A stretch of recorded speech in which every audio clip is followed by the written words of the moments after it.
Hello, all my YouTubers out there in YouTube land on the 26th day of September 2016.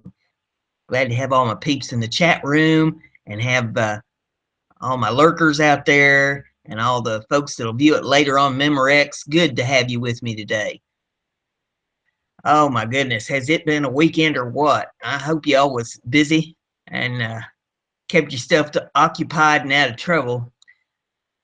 Show over the weekend here in the town where I live that's put on by the Historical Society down at the museum, and they're celebrating the 200th anniversary or 200th birthday, I guess it is, of Indiana, and it was quite a party going on. They had a lot of entertainment and a lot of stuff going on, and I had a craft booth there at the doings, and while it wasn't real big in the way of sales or anything, there was a lot of people out there and a lot of good demonstrations and stuff going on, along with the entertainment and stuff they had going. They had some biddles there, and so good time was had by all, and it was a beautiful weekend. Sun was shining and absolutely beautiful outside. And then during the middle of the night, it decided to start raining, so at least it waited till the festival was over, and it's been kind of drizzly and overcast here today, and the temperature's down to 60. They're saying it'll get up to 70 today, but I think they're lying to us because I don't see it getting that warm today. But we'll see, I guess, as the day goes on. It's going to be kind of a cool week, I guess, here. Fall is setting in. It's getting ready for October to kick in. By this time next week, we'll be into October, And unless you've been living in a hobbit hole or under a stump or maybe beamed up by the aliens or something, you probably know there is a debate going on tonight between Ms. Clinton and Mr. Trump. And they're going to be on about every channel on the TV. So if you got a TV, you can turn that on. If you don't, they're going to have it, I think, on, I think it's ABC and NBC here on YouTube. So you can do that. It's not advised to try to restream any of that because we get into copyright law, so I won't be trying to restream it and get into any trouble. But you can view it a lot of places. We'll see what actually happens with this. There's been a lot of predictions going on with it that Ms. Clinton won't make it through the thing. She wanted breaks, and they told her she couldn't have no breaks. And it's 90 minutes without any commercials. So we'll see if she has enough stamina to be able to take it. It'll be an interesting debate. So we'll all be tuning into that. They say this is going to have more viewership than the Super Bowl. So it's going to be interesting to see how this pans out. Got a lot of news to bring to you today, too. We're going to go ahead and jump on into some of this. First one that I got here, if it'll come up for me, got to get the hamsters running in the wheel this morning. It's off of Fox News, and it says officials 9 wounded in a Houston. Let me spit that out again. 9 wounded in Houston shooting, and it's trying to play some kind of an ad here, so we'll have to get that shut down when it decides to get popping up. And the little hamster's still running in the wheel.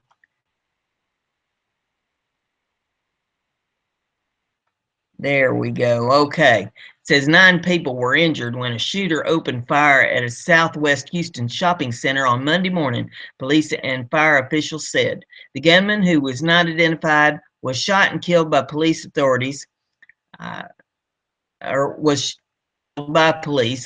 said. The man who lived near the shooting scene was a lawyer, and there were reportedly issues between him and his law firm, interim police chief Martha Montebello said during a news conference. Asked if the shooting was an act of terrorism, Montebello said, "I'm not ready to confirm that." The gunman was known to law enforcement officials, said, and several guns were found in the man's car, which was being examined by a bomb squad. Wounded in the attack were being transported to area hospitals. 1 person was in critical condition, and 1 person was considered serious. 3 other victims were treated at the scene. Fire officials said some people were shot while inside their cars. Several people were hit with glass fragments from shattered. We have several with extremity injuries, said an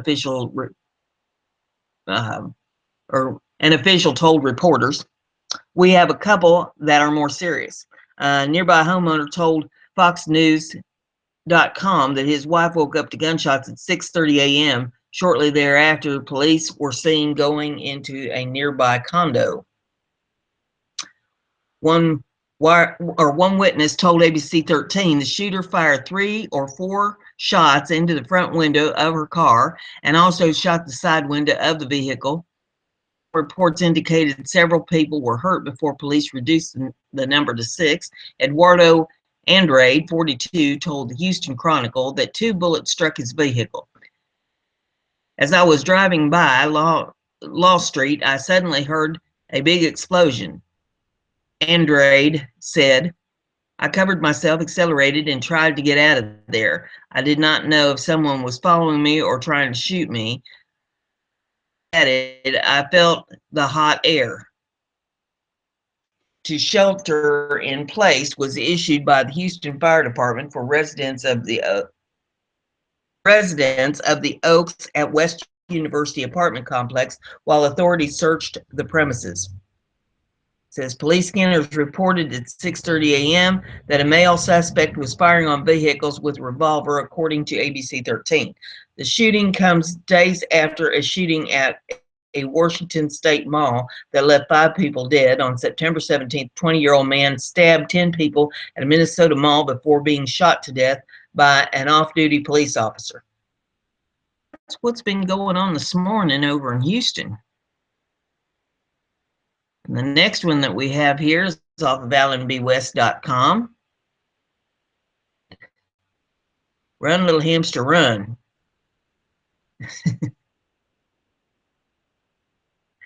Waiting for the hamster. Bless its little heart. It's doing the best it can, you know. Okay, it says, breaking, new email confirms Obama plan to steal the election. GOP nominee Donald Trump continues to rise in the polls while Hillary Clinton falters. Many of us can't shake the uneasy feeling that the election may be decided by someone other than American citizens eligible to vote. We've seen Dems ramp up voter ID laws, paving the way for easy voter fraud, while furiously working to expand voting rights to felons, even against court order. As Hillary BFF and Virginia Governor Terry, well, now it's decided it's going to blink at me. Okay, is doing.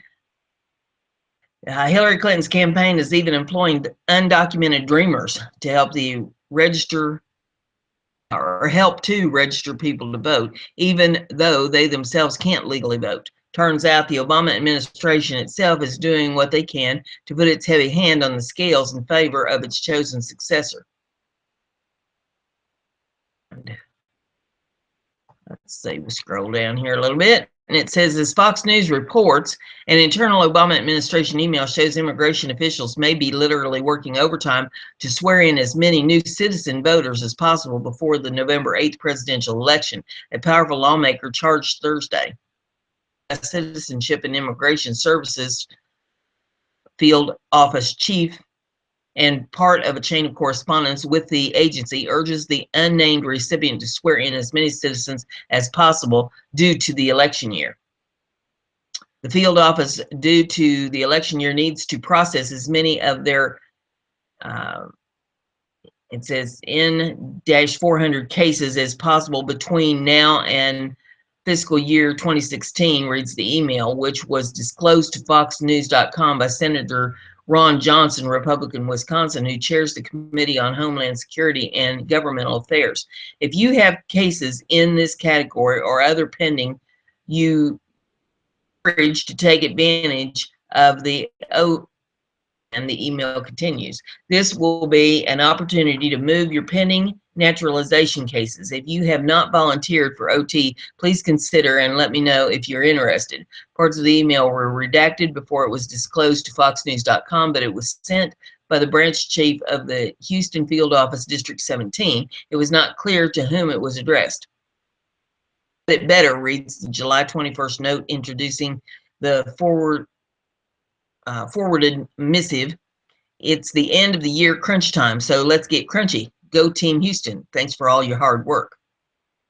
Johnson and Senator Charles Grassley, a Republican of Iowa, in a Wednesday letter to Department of Homeland Security Secretary Jay Johnson, said it appears the agency is trying to sweep in new citizens as the election between Democrat nominee Hillary Clinton and GOP choice Donald Trump approaches. Your department seems intent on approving as many naturalization cases as quickly as possible at a time when it should instead be putting on the brakes and reviewing past adjudications, the senator's letter read. I heard a report this week from the Department of Homeland Security Inspector General that found at least 858 people from and other countries of concern had been mistakenly granted citizenship despite facing orders of deportation under other identities. Considering that USCIS troubling record of inadequate review of naturalization applications and mistakenly giving away citizenship to terrorists, criminals, and other fraudsters, that they are now in full blind rubber stamp mode to crank out new citizens, said Jessica Vaughn, Director of Policy Studies for the Center of Immigration Studies. In fact, one can't help but wonder if perhaps the accidental citizenship was so accidental after all.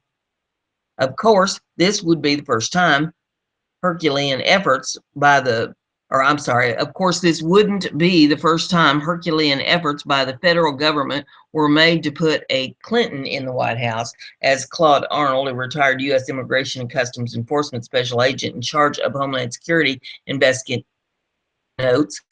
I am not at all surprised by this revelation, Arnold said. It's a repeat of the Clinton election playbook. To help re-elect Bill Clinton, it's to help elect Hillary Clinton. The all-out push shows the Obama administration is using levers to help Clinton win, said Dan Steen, president of the Federation for American Immigration Reform.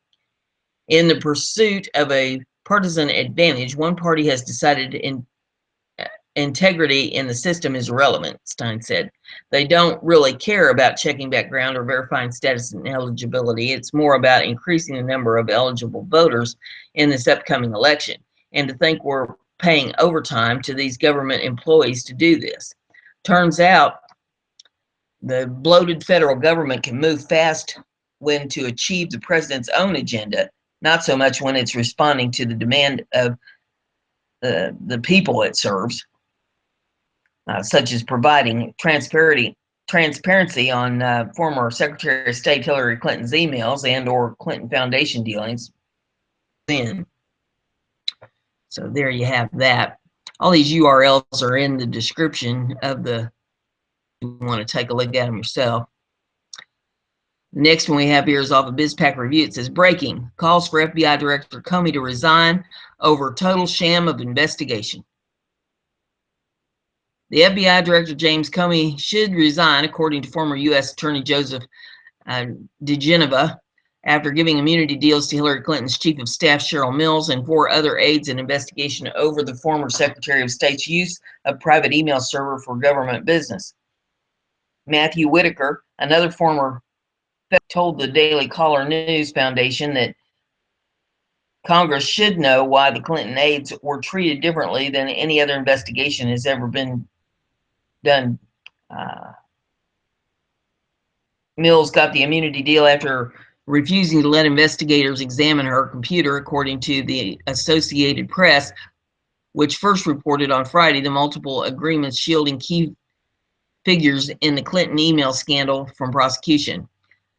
Point of serious question as to the director's fitness for office, DeGeneva TNF. Grand jury should have been covered. He said a grand jury should have been convened and they should have issued a subpoena for Mills' computer. Judge, you get a grand jury subpoena and you fight it out.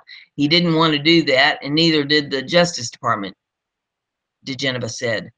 The contours of the investigation are so embarrassing to the FBI because it is now clear that they immunized people who had criminal exposure and did not conduct a proper investigation before they gave immunity, he said.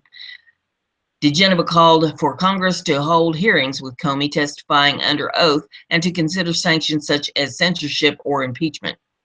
Such a hearing is scheduled for September the 28th, 2016, before the House Judiciary Committee. DeGeneva's comments echoed the remarks by Representative Jason Chavez, the Utah Republican, who is chairman of the House Committee on Oversight and Government Reform.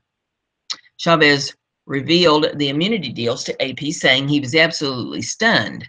The FBI granted multiple immunities to key potential witnesses. Copies of the immunity agreements were provided to the Oversight Committee by Justice Department this week under seal, according to Chavez.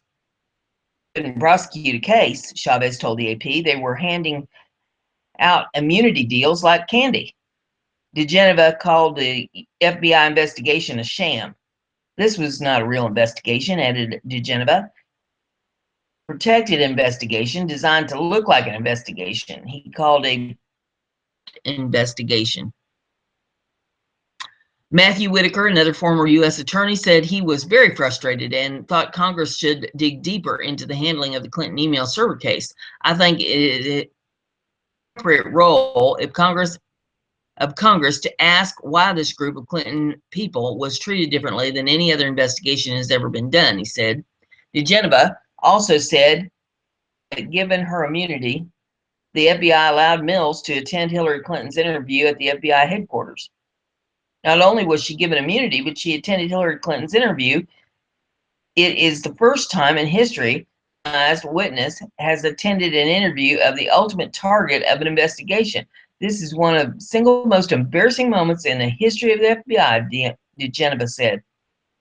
Besides Mills, John Bentel, former director of the State Department Office of Information Resources Management, and Heather Samuelson, Clinton's executive assistant, according to Chavez. Brian Paglino, who maintained the private server and then followed Clinton to the State Department, was granted immunity earlier this year. An employee at Platte River Networks also received immunity from prosecution. PRN maintained Clinton's private server in her home and backup server in New Jersey. DeGeneva was the U.S. Attorney for the District of Columbia and also served as the independent counsel in the Clinton's passport case. Whitaker was the U.S. Attorney for the Southern District of Iowa. The story on Comey. The next one we have here is off of Sleuth Journal. Is about KKK flyers showing up on lawns across America. CIA engineered civil unrest rolls as planned. It says the systematic and very planned engineering of civil unrest of America is now moving very quickly and very much going as planned. The civil unrest PSYOP suffered a major blow recently when it was revealed that a New World Order criminal and financier George Soros himself, as well as the Ford Foundation, had collectively donated over $100 million to this matter. Is anyone surprised? At this time, it puts into perspective many recent race-related events, including the obvious staged Dallas sniper shooting. 2016, where the JFK-style unrealistic claim of the lone gunman was brought back despite the fact that reality dictated a real shooting. And then it has in parentheses, see the crisis actors employed in the event for yourself. There were several gunmen clearly seen at the scene, which reported by the media themselves. Anyone awakened to the take reality presented by CIA's mainstream media by now knows that really never gets in the way when it comes to these desperate ruling elite and their staged events. And speaking of the Dallas sniper shooting, look at the image below, and then you can pull up the article and take a look at it. It says, and ask yourself, what are two men doing just a few feet away from where a police officer is being supposedly shot? Why aren't they shooting at the gunman to protect their fellow police, and what are they waiting for? Pull that up and take a look at that. It says, all that aside, when we recently saw the CIA engineered racial tension psyop creep into pro sports consciousness when San Francisco back Colin Kaepernick decided to sit during the playing of the national anthem. I've been covering this story for the past few weeks. The Kaepernick story was worked well for the ruling elite as it door to insert the race issue into the minds and consciousness of otherwise fully unaware sports fans. And why is this a big deal? Because according to Gallup, some 190 million plus Americans identify with sports, or about 60%, and 96% are men.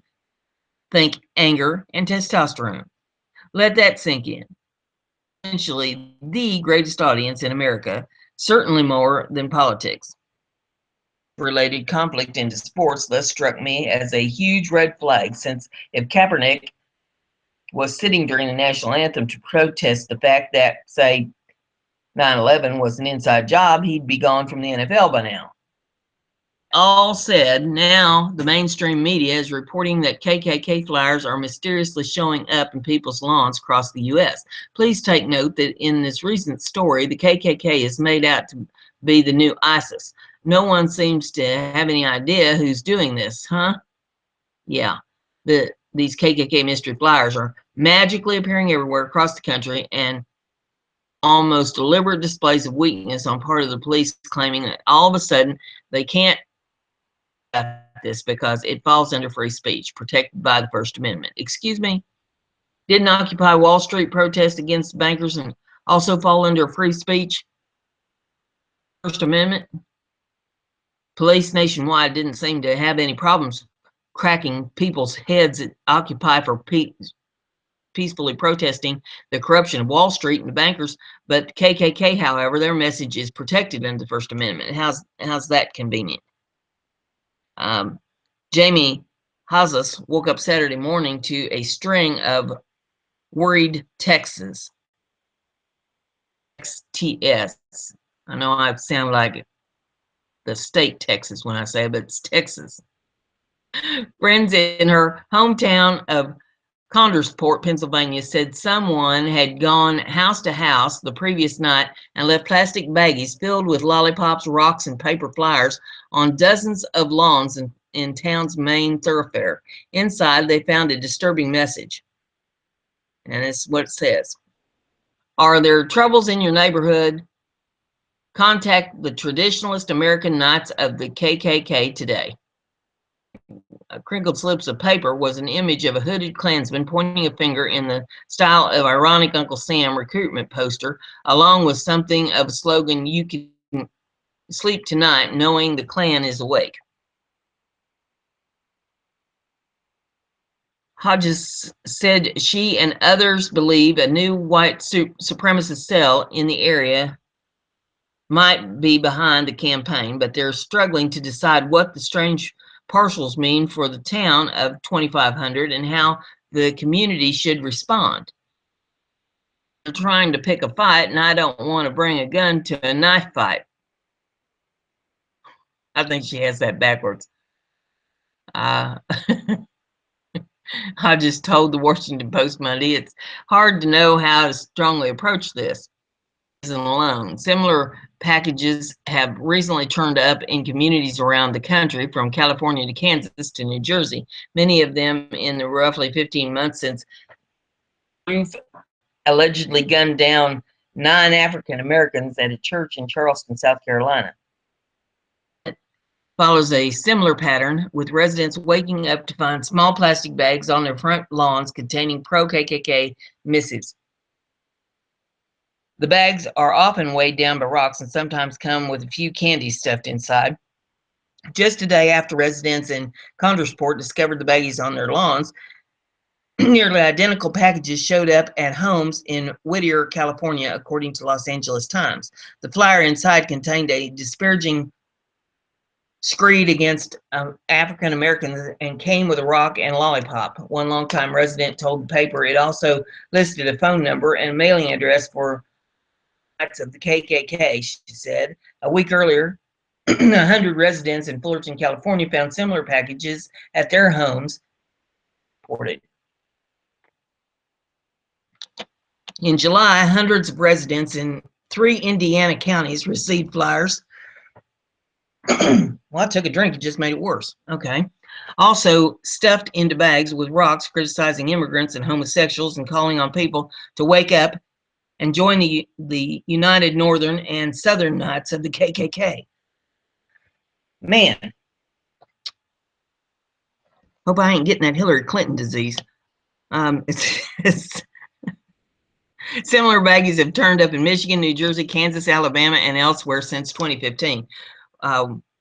Whether it's all part of a national campaign or individual KKK cells mimicking one another is hard to tell. Clan groups tend to be highly decentralized, and members typically haven't claimed responsibility for their publicity campaigns. But one state KKK leader told the Daily Beast last year that the Klan has stepped up its recruitment efforts and as calls have grown to remove the Confederate flag from public spaces. We're doing this from the East Coast to the West Coast. Just let people know the Klan's in their community. The Grand Dragon of the North Carolina-based Royal White Knights said. All the stuff that's in the news in South Carolina, they're wanting to take the Confederate flag down. It has generally been muted. Aside from keeping an eye on local KKK activities, police departments tend not to conduct deep investigations because flyers are protected by the First Amendment. Do about it except be aware of it, one police officer told the Indy Star in July. In Condersport, Hedges had said community members are taking matters into their own hands. Hodges, 35, said she lives in a couple hours away from Crowdersport, but travels there regularly to see family. She said the community was already on high alert about the hate groups in the area, which was once home to Aryan Nations leader August Kreese, who is currently serving a 50-year prison sentence for sexually molesting a child. And about 40 residents in the area got together to protest a rally by an apparent new white supremacist group in a neighboring town. So when the pro-KKK flyers showed up on Saturday, she moved quickly, she said.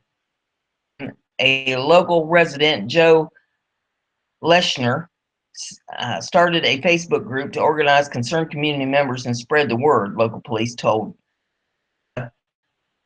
That 10 to 15 homes hit, but Hodges and Leshner said they believe it was several dozen. Leshner, a store manager in the area, called people who had received baggies to send them to him so he could ship them back to the KKK chapter listed on the flyer. Creepy, Leshner said in a Facebook Live video posted Saturday. I have no idea what this mess is, but it's not wanted in our town. 100 or a 1-800 number advertised on the flyer as a 24-hour Klan line went straight to a full voice mailbox on Monday night. Hodges said she doesn't know who is behind the flyers, but said she has been taunted on social media repeatedly by members of the National Socialist Group in the area since she attended the protest in August. The group has used the European Social Network, VK, to promote a National Socialist meeting in nearby Ulysses, Pennsylvania on October 8th, saying all white patriots are welcome. Hodges said she hopes the community will come out against the group's activities as well as other area. As much as some of us would love to ignore something like this and hope it goes away, the problem is that the same flyer has been distributed in other places, she said. Actually, a resurgence of a hateful and violent group, then we need to take stance. Notice the tension and anxiety built into the story. My friends, seekers, please do not be fooled by this story. Look how organized this effort is nationwide. Look at the timing and ask yourself, is this meant to coincide with the fake engineering racial tension being ratcheted up by the ruling elite? Better yet, who's funding this KKK sudden effort and why are they so invisible? Doesn't anyone have security and surveillance cameras mounted on their homes anymore? It smells of CIA really bad, and actually I see it as a chance for all truth seekers to see firsthand how the CIA operates. This is exactly how they have ratcheted up tensions in other countries when they engineer and overthrow governments. This is exactly how they start revolutions and civil unrest. No one on this planet just suddenly wakes up and decides they want a different ruler or decides that they are upset about something. Government, CIA, NGO, special forces with funding of groups like George Soros' Open Society Institute create a plan and send leaders with ideas that stir the hearts and minds of people.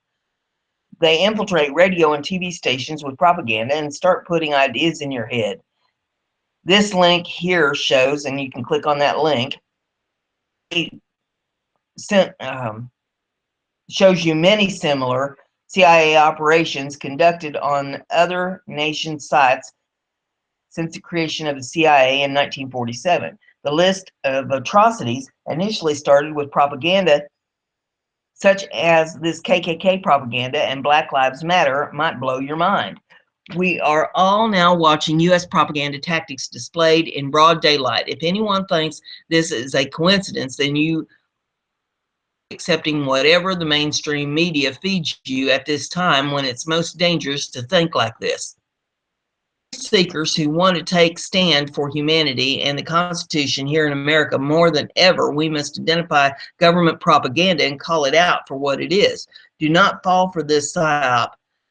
And remind yourselves that haters and people belonging to hate groups are and always have been a minority of people. Most people don't hate others just because of a different color, culture, or sexual orientation. This is one of the greatest and most exciting things about being human. Just imagine if we were all the same. Imagine how boring of a world it would be. The mainstream media wants you to think that everyone is an enemy and a hater, and that we, humanity, should fear ourselves. Nothing could be further from the truth, and this latest story is just another psyop to block you from seeing that most people are not like this. Now more than ever, we must set aside our silly differences and come together. This is the most important message in the article. Anyone who is actually believing and taking in the KKK or Black Lives Matter propaganda is missing the point. Actually, it's even worse than that. People playing into these engineered tactics of division are actually supporting the New World Order plans without realizing it. Open your eyes and see the true enemy, which is the ruling elite that wants us to fight and hate each other. Will you forest for the trees and continue stuck on the narrow-minded views of race, religion, gender, and such? Or will you realize once and for all that if we all simply zoom out in our perspective and focus on the bigger picture, they'll fail? I have is off the Sons of Liberty Media. It says Black Panther leader attempts to justify black violence. Article in mind while you listen to this. Just shut off of it here. Gee whiz. Okay. It says blacks have been mistreated in our past. There have been periods in American history that blacks lived in fear. They dreaded the actions of groups and sometimes whole towns living in abject fear and oppression. But to use these past crimes to justify new ones is just the idea that son or daughter should pay for sins of the father is not only absent from the scriptures, but unfortunately, this is popular moral concept in our day.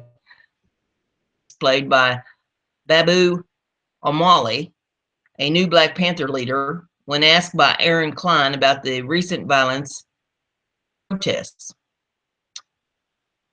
And scroll down here. It says he was also asked about the mentality displayed in the videos Black protesters targeted while people are targeting white people during the unrest in August in Milwaukee. On Friday, protesters wearing Black Lives Matter shirts attacked two teenage sisters in Stockton, California, with the victims saying they believed they were targeted because they were white. Wally responded, I can't justify any of the things that you are talking about. And for myself, I haven't seen these videos of so-called black men hunting down white men. But when we look at this country, that's the exact thing that white men did to black people for decades and for centuries. They would come into our communities and they would hunt down our children just so that they could be associated with certain organization such as the Aryan Nation or the Ku Klux Klan or things of that nature. Only thing I can say is it ain't no fun when the rabbit has the gun. And right now, the black man is the rabbit. And the article goes on and says, but his final two statements are exactly what he said he was unable to do. He said that he could not justify the actions and turned right around and gave justification. And then O'Malley goes further. Klein writes, I ask in turn, so are you saying that white people today in 2016 and that every white man needs to pay for the crimes of certain white individuals a century and a half ago that have no relation whatsoever to what is going on today? Are you justifying that? I'm not justifying anything, nor did I use the term every white man or every white woman. That's the term that you are using. What I'm saying is that black men and women are tired of what they are seeing in this country. The police department, for the most part, are not protecting. They are not serving the black community. They are there to monitor the black community, and they are there to keep blacks in a certain social order, a certain social perspective. So until this thought process, until the system changes, you're going to continue to get people who is going to fight back for their basic freedoms. And that is their right to be a human being. And that is their right to live. People are going to fight back, man. We face a terrible situation in our country because the devils of both colors, for a different reason, they wish to keep our races apart and hating each other. They do this to gain power and influence, but all they will receive is a cup of wrath. If we don't stop these people, we'll have to drink it with them. The next article that I have here is off of the Boston Tribune. It says a woman with concealed carry permit saves multiple lives after stopping a department store shooter. 37-year-old Lisa Harris saved the lives of multiple people after using her concealed carry pistol to take down a department store shooter in Virginia. According to witness statements, the shooter, who has since been identified by police as 41-year-old Randall Pierce, entered Bradford's department store Saturday evening at approximately 5:10 p.m. According to information provided by the police chief Matthew Collingsworth during a press conference, the security footage provided and investigating officers by the Bradford's Loss Prevention Department shows an agitated Randall Pierce walking briskly throughout the department store for approximately 6 minutes prior to .233 caliber AR-15 assault rifle concealed under his long jacket. The security footage, which has yet to be released to the public, shows Pierce fire his weapon for the first time at 5:16 p.m. The shooter did not appear to have a specific target in mind. According to witnesses, was shooting blindly at anyone within his line of sight. Pierce was walking through one of the department stores, several aisles dedicated to sporting goods, when 37-year-old Lisa Harris retrieved a .45 caliber Kimber Ultra Raptor handgun from her concealed carry holster and made her way down an adjoining aisle. Harris approached from the rear and fired her weapon a total of 4 times, striking the department store shooter in the back, head, and right leg. According to witnesses, Pierce did not realize Harris was behind him and immediately dropped his weapon and collapsed to the floor upon being shot. Pierce was pronounced dead upon the arrival of the emergency medical technicians at 5:24 p.m. Aside from the death of Randall Pierce, no additional fatalities occurred within the department store shooting. However, it was reported that a total of 8 patrons sustained mild injuries.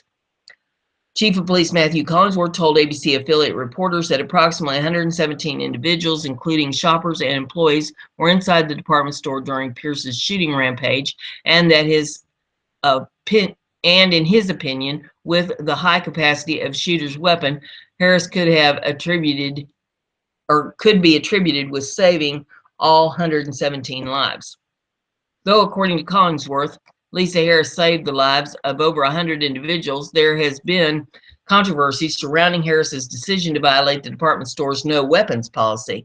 In the past, the store chief executive officer has been very vocal regarding his stance on gun violence and has deemed all 24 of the Bradford stores as gun-free zones. A representative from the store told reporters, "We offer our most sincere condolences for the incident our customer and employees endured this evening. We are grateful for the assistance provided by Ms. Harris. However, once the dust settles, we may be required to pursue legal action regarding her violation of Bradford's gun-free zone policy. Tonight's tragedy has reinforced our stance on gun violence, and we will continue to lobby for stricter gun control within our great nation." Many are calling Lisa Harris a hero for her swift action. However, Harris told reporters that she doesn't see it that way. She told a reporter from the local Fox affiliation station, "I was just in the right place at the right time. I didn't do anything that my fellow man wouldn't have done in the same situation." Okay, this is one of those deals where you don't allow guns and you advertise you don't allow guns. And it tells the people that have ill intent that they ain't nobody in there with a gun. I can go in there and shoot the place up and nobody can kill me, nobody can touch me, nobody can do anything to me. And then they get mad because somebody does have a gun and can take care of a shooter that's going to kill everybody in the place, including the owner or manager or, whoever's in charge. Are you kidding me? You're going to get mad about that and press charges on this woman. The whole bunch is insane. The town ought to run that store out on a rail.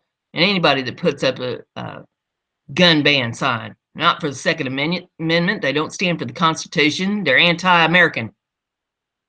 Holy smoke. People need to wake the hell up. The next one we have here is off of sonsoflibertymedia.com. And again, we've got to shut down the ads. Okay. Massachusetts judge forces American Christian woman to go to mosque and study Islam. You have to respect people of the Muslim faith, it says. And it says, we have been arguing that Islam will not conquer America by war, but through judicial orders. In a case that disturbingly reflects this, an elderly Christian woman landlord who got into a scuffle with a Muslim tenant is being forced to learn about Islam as part of her probation. A Somerville landlord and Christian minister convicted of pushing her Muslim tenant down the stairs must comply with a judge's order that she learn about Islamic faith as part of her probation, as state's highest court concluded Wednesday. In the Somerville courthouse, Yee ordered that an introductory class on Islam and to provide her probation officer with written documentation that she had done so, and provide all future tenants with a written notice that she had been convicted of criminally assaulting one of her tenants. He Obi to serve 6 months in the Middlesex County House of Corrections. You have to respect the rights of people of the Muslim faith. You have to respect all people, Yee told Obi, according to the SJC. I'm sending out to you, that I'm sending out to the community. Even you, wanting to be a person of God, have to show respect for all people. Obi's sentence has been stayed pending resolution of her appeals. Obi, years old, and had no prior criminal record when convicted. The SJC concluded that ordering a septuagenarian to spend 6 months behind bars did not shock the conscience, and it must be upheld. The reasons which fight are not clear from the article because there are perhaps there was a good reason for why this argument happened and ended the way it did.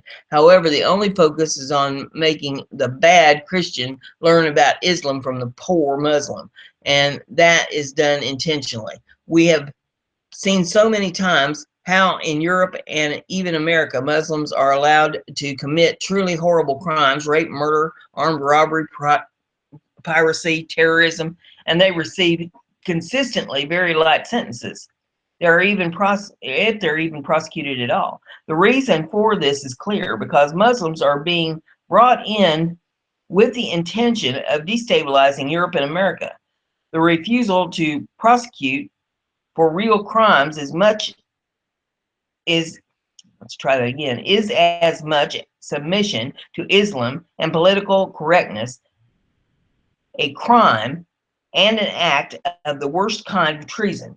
This is the reason why we say at shoebot.com that our days are numbered. For the future, there will come a day when what we write will be forbidden as hate speech, the obvious truth. However, it will not come through the traditional means. System, as America law today is not regulated but imposed by judicial fiat.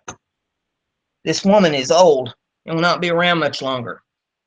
The concern is the next generation because while the West thinks in the short term, Islam has a much stronger term vision. For right now, non-Muslims will force other non-Muslims to learn about Islam in the name of tolerance and then still imprison them. What will happen when Muslims become the judges in American courts, which is already happening. Here is off of Caffeinated Thoughts. U.S. Education Secretary says he is concerned about homeschooled kids. U.S. Secretary of Education John B. King said he has concerns about children who are homeschooled, according to a story published in Politico Pro paywall today. Education Secretary John B. King Jr. said today that he's concerned that homeschooled students aren't getting the range of options that are good for all kids. But King also said he's aware of homeschooling families doing it incredibly well, and he knew of students in college who'd had very tremendous academic success. Obviously, it's up to families if they want to take it, a homeschool approach, King said when asked about the topic during a Christian Science Monitor breakfast with reporters. King noted that research shows homeschooling is growing in popularity, but King said he worries that students who are homeschooled are not getting kind of rapid instructional experience they would get in school unless parents are very intentional about it. King said the school's experience includes building relationships with peers, teachers, and mentors, elements which are difficult to achieve in homeschooling, he said, unless a parent forces it. Christian Science Monitor didn't include this in their coverage of their own breakfast, which I find odd considering how controversial those remarks are. Considering many homeschooled children take college classes while in high school, I find Secretary King's remarks completely asinine. He doesn't demonstrate any data to back up his concerns. Studies have shown homeschooling students are outperforming their public school counterparts. He must not also be aware that homeschooling students also led their public school counterparts in SAT results. Considering his remarks center around socialization, argument leads me to believe he knows very little about homeschooling. In my opinion, his remarks demonstrate frustration over an educational option that is outside the federal control. Considering the mess he's made up in New York, I don't think he's qualified to comment on homeschooling. Will Estrada, Director of Federal Relations at the Homeschool Legal Defense Association, made the following remarks on Facebook. Government bureaucracies always seek more power at the expense of individual liberty. Education policy should be left to the states and localities. The success of homeschooling shows that freedom works.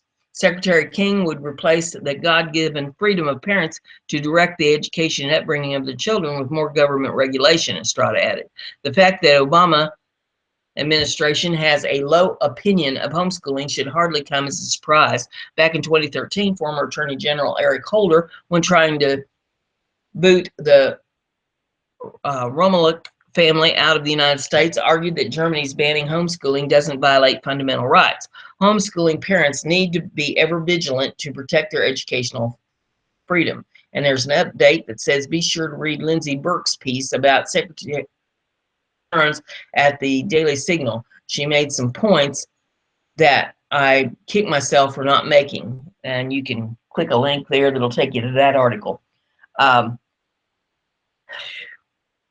Well, anybody that knows me very well knows my opinion. I think all public schools should be banned. It shouldn't be any, government schools whatsoever. People should be in charge of educating their own children. And it can be monitored to make sure that they're getting the education that they need through, some kind of a testing at the end of each term or each quarter. But I think the parents, if they're going to have children, be responsible for the education of the children, not the government, not the feds. Look at what they're doing to the kids. They got transgender bathrooms and stuff for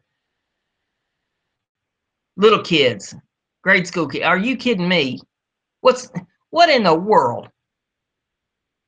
Let's get back to academics. Let's teach these kids something that they're going to be able to benefit from when they get out in the real world.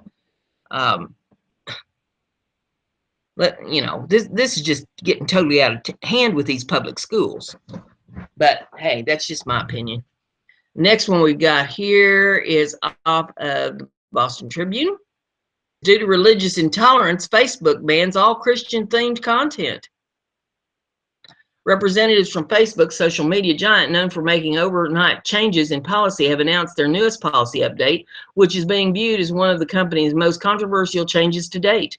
According to Facebook representative Richard Gibson, the community's founder and CEO Mark Zuckerberg has made the decision to ban all Christian-themed content in an attempt to celebrate religious diversity, while at the same time reducing religious intolerance among the social network's estimated 1.65 billion monthly active users.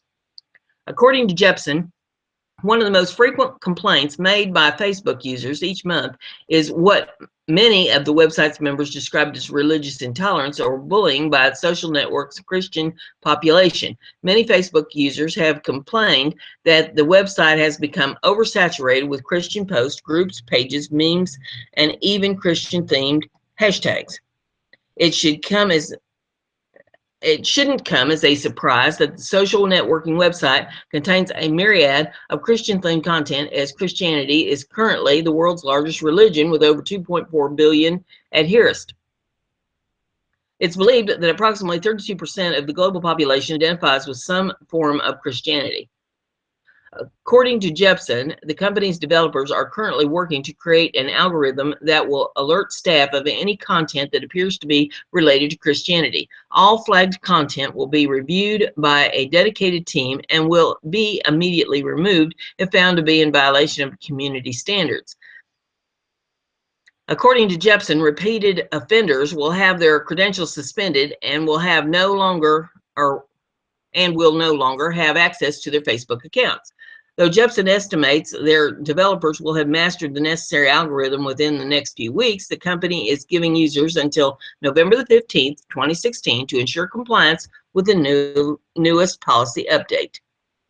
Will be void of all Christian-related content. Not all religious-themed content will be banned. Several religions will still have free reign on the social network, including but not limited to Buddhism, Deity, Druid, Ekanar, ethical culture, Hindu, humanist, Jewish, Mormonism, Muslim, Native American spirituality, New Age, pagan, Rastafarian, Sanitarian, Scientology, secular, Sikh, spiritualist, Taoist, Unitarian, and Universalist. As Facebook's most recent policy update travels through mainstream and social media, many users have expressed their disagreement with the policy. However, a large population of users have expressed their appreciation for Zuckerberg's decision. One Facebook user, Ivan Soren, told reporters, "I'm honestly very excited about this new policy. I've been running a non-Christian religious group on Facebook for the past 3 years, and it's pretty much impossible to get noticed among the overwhelming amount of Christian content. This will even the playing field." Business analysts widely anticipate Facebook to experience a slight decline in active users within the next few months. However, estimate the company will see an increased user engagement through 2017. So there you have Facebook's latest. Next one we have here is off of SputnikNews.com. Monsanto gets Broad Institute genome editing technology license. Monsanto announced that the Broad Institute has granted a non-exclusive license for commercial use of its gene splicing technology to the agricultural giant. The Broad Institute, a joint project of Harvard University and Massachusetts Institute of Technology, has granted a non-exclusive license for commercial use of its gene splicing technology to the agricultural giant Monsanto.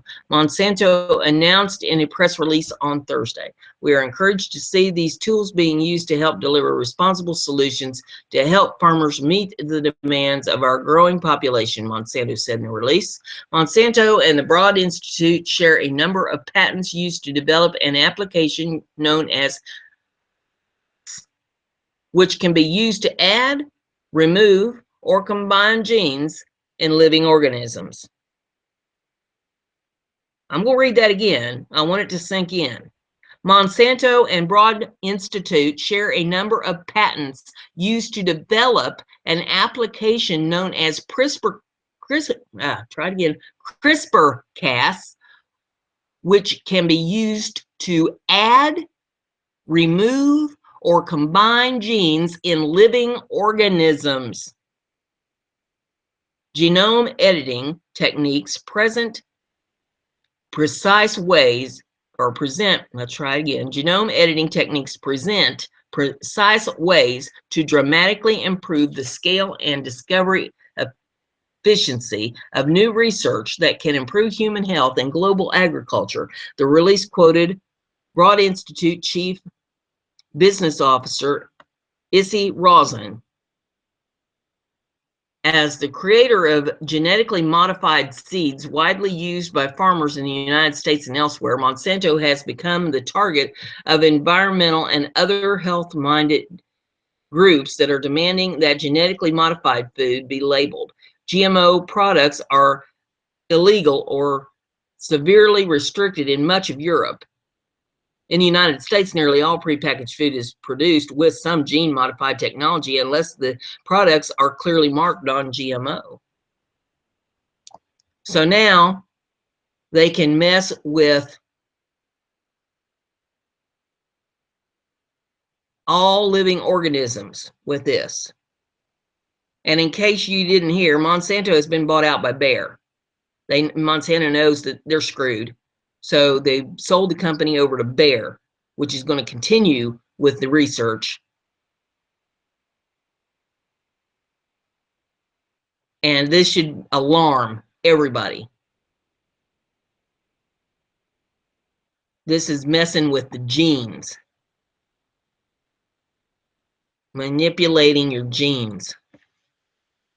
The next one here is off of Sputnik News, and it says, is Seoul plotting the armed removal of Kim Jong-Un?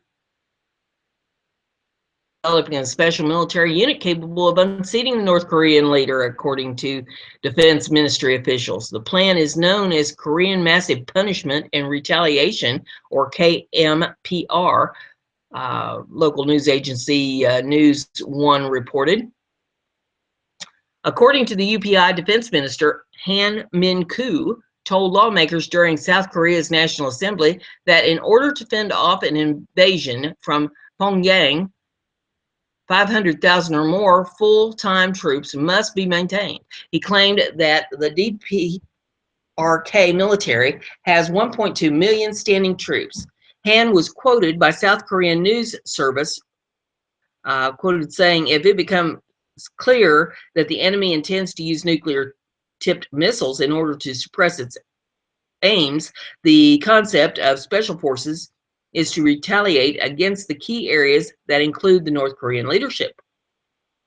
Seoul's military has a three-axis system for responding to threats from north, of which KMPR is a component, along with a preemptive strike system called Kill Chain and the Korean Air Missiles Defense, KAMD, the country's indigenous anti-missile system.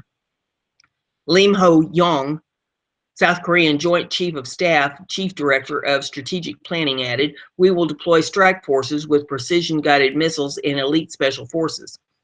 In response to North Korea's recent nuclear weapons tests, ballistic missile launches, and disregard for UN sanctions, the U.S. flew two B-1 bomber aircraft over Korean Peninsula on Wednesday, with two South Korean fighter jets in escort.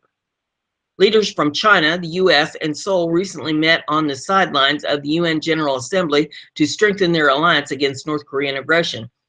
The global community will not be intimidated and will not pull back from our obligations to address Pyongyang's proactive and reckless behavior. U.S. Secretary of State John Kerry said, it says, "What are we showing today is just one tool we have chosen from a wide array of options," Lieutenant General Thomas Bergeson, commander of the U.S. 7th Air Force in South Korea, said in a statement quoted by military.com. "The alliance grows stronger every day, and we remain prepared to defend and to preserve the security of the Korean Peninsula and the region." Ruling and oppression parties in South Korea have unanimously denounced the ongoing DPRK nuclear testing, and some are calling to reinstate tactical nuclear weapons. Opposition leader Kim Ying-po of the Minjo Party of Korea remarked that if Russia and China fail to engage in effective action to join sanctions against North Korea's nuclear development, then the country will have no choice but to deploy its own tactical weapons. So there's that information. And the last thing I have for you, I'm going to try to do a screen share on this. This is your additional one. And we'll see if we can get this to come up here in a screen share for you. It's only less than 2-minute video. There we go. Get this up.